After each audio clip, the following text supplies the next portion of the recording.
E a gente precisa ter noção disso e entender que a nossa excelência em Deus faz acontecer. Sabe por quê? Tem gente que vai dizer: fulano chegou e eu nunca cheguei, fulano alcançou e eu nunca cheguei. Já experimentou ser excelente em Deus? Sabe o que acontece? A excelência de Daniel é tão absurda que o rei começa a olhar Daniel. Escute isso. E ele vai dizer: eu preciso subir Daniel, sendo que ele já estava num cargo grande. E o rei vai dizer: eu preciso colocar como meu braço direito. Sabe o que está acontecendo no mundo espiritual? A excelência de Daniel não está cabendo no cargo que ele estava. Você não entendeu? É que a excelência é tão grande que nem o cargo grande comporta a excelência que ele tem. Ah, meu Deus. Aí o rei está dizendo: não, é muito excelente, eu preciso subir e deixar mais perto de mim. Aí ele decide: vou subir Daniel. Aí essa notícia vai chegar aos outros príncipes. E os príncipes vão dizer: não vai subir, porque a gente vai achar alguma coisa para manchar esse Daniel. E aqui começa um problema, porque eu disse a você que Daniel era crente. E era um crente de orar. E eu preciso deixar um conselho onde Deus me permite quando eu piso. E é o seguinte: mexe com qualquer pessoa, mas não perde teu tempo mexendo com gente que ora. De verdade. Quer se levantar contra a vida de alguém? É contigo mesmo. Mas não perca o teu tempo se levantando contra a vida de um crente de oração. Sabe por quê? Porque não é a fofoca que vai contar para ele quem está se levantando contra ele. Quando ele entra no quarto dele, que ele fecha a porta e dobra o joelho, o céu começa a revelar o que está acontecendo na terra. Deus está dizendo: não perca o teu tempo mexendo com gente que ora. Daniel orava e eles estão mexendo com Daniel, não com o Deus de Daniel. E eles dizem: a gente vai manchar esse Daniel. Só que, gente, eu costumo dizer uma frase que parece jargão de pregador, mas não é. Quem tem, tem. E quem não tem, não tem. Mas não tem porque Deus não ama. Não, não tem porque não busca. Mas quem tem só tem porque busca. Aí sabe o que acontece? Eles estão se levantando contra a vida de um crente que tem. Mas tem o que, Carol? Quer ver? Você pode não conhecer uma pessoa de oração, talvez não saiba o nome de tal pessoa, mas se ela for de oração, quando ela passa, arrepia do pé até a cabeça. Tu pode não saber o nome dela, tu pode não saber a história dela, nem se é um bom doutor ou um bom estudioso, mas uma coisa eu te garanto: se ela for de oração, o ambiente muda. Porque uma pessoa de oração não anda sozinha. Ela tem o quê? A presença de Deus. E eles estão se levantando contra alguém que tem o quê? A presença de Deus. Aí eu me lembro de Jacó, porque, escute isso, certa vez Jacó estava numa briga com o seu irmão dentro de casa. E o que ele faz? Ele decide ir embora. Só que quando ele vai embora, ele já sabe: eu vou sair daqui. O texto diz que ele vai para uma terra, para nessa terra cansado, pega uma pedra, coloca a cabeça, dorme, Deus se manifesta para ele. Aí o texto diz que ele levanta um altar com aquela pedra e derrama azeite sobre a pedra. Isso me chama a atenção, sabe por quê? Jacó estava saindo de um ambiente depressa, diga depressa. E quando ele chega nesse lugar, que ele desce e coloca o azeite sobre a pedra, eu penso em algo e você vai entender, isso aqui é sobre quem tem. É como se Jacó estivesse saindo de casa dizendo: eu até vou embora, eu até vou sair daqui, vou abrir mão do meu conforto, mas o azeite eu levo comigo. Não, você não entendeu. Você vai entender agora. O texto diz: não tinha ninguém fisicamente com Jacó. Só que Jacó pega o azeite e derrama. Deixa eu te perguntar uma coisa: quem tem pouco derrama? Só derrama quem tem? Então eu penso, Jacó, além de carregar o azeite, ele carrega. E ainda que não tenha ninguém fisicamente, Jacó é um tipo de crente que me ensina: pode não ter ninguém aqui, mas eu não preciso de plateia para derramar o que eu tenho. Jacó me ensina e me constrange, porque Jacó não escolhe culto para derramar azeite. Se ele tem, ele derrama. Se ele tem, ele derrama. Por quê? Porque Deus está no ambiente. Sabe o que a gente precisa aprender? Eu não estou preocupada se você não vai dar glória.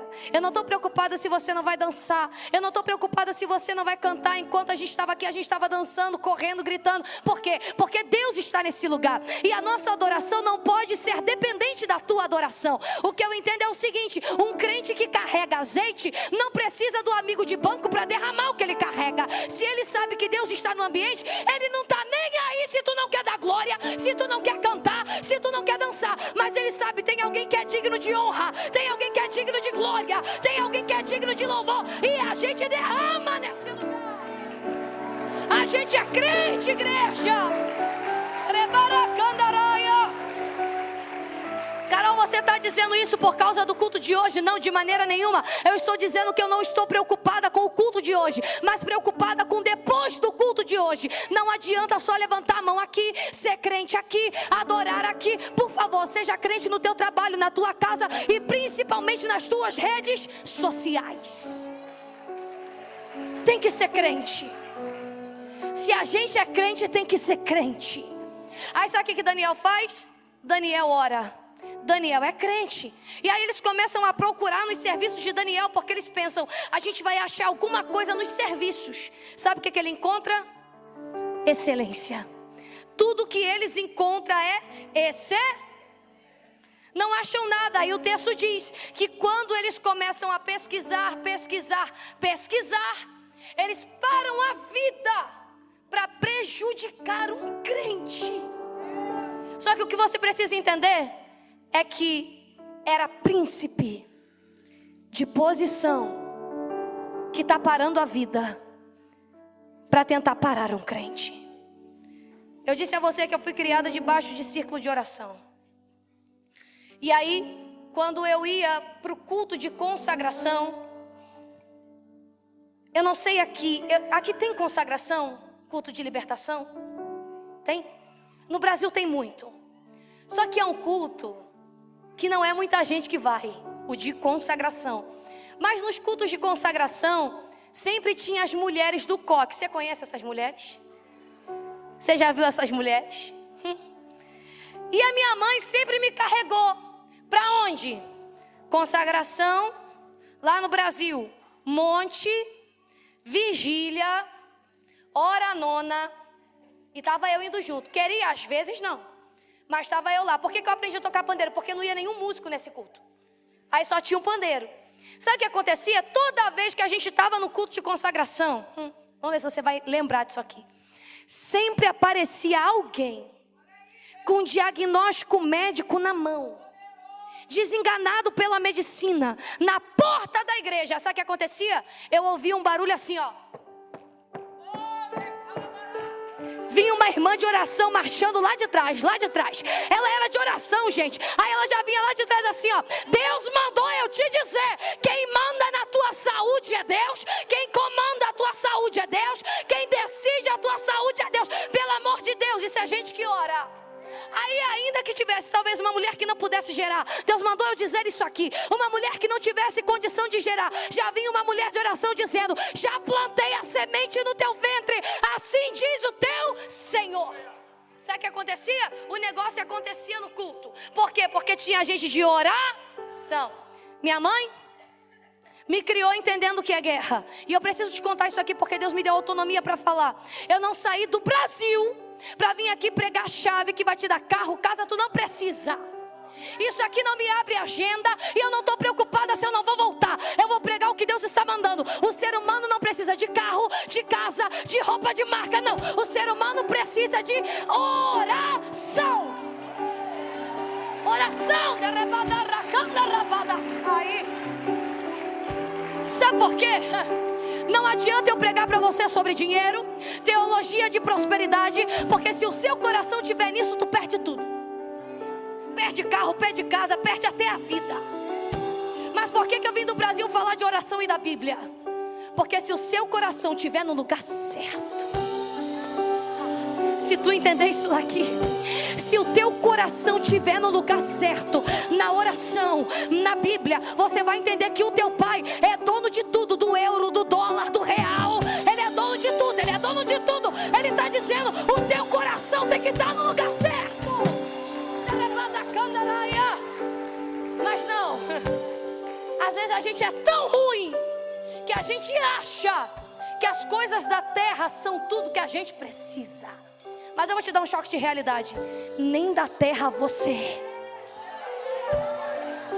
Quer ver? Você vai dizer, ninguém me indica para uma boa promoção, ninguém me indica numa boa igreja, ninguém investe em mim. Deus está dizendo, desde quando tu precisa da terra para fazer alguma coisa por você? Deus te trouxe para dizer, quem manda na Suíça sou eu, quem comanda a Suíça sou eu.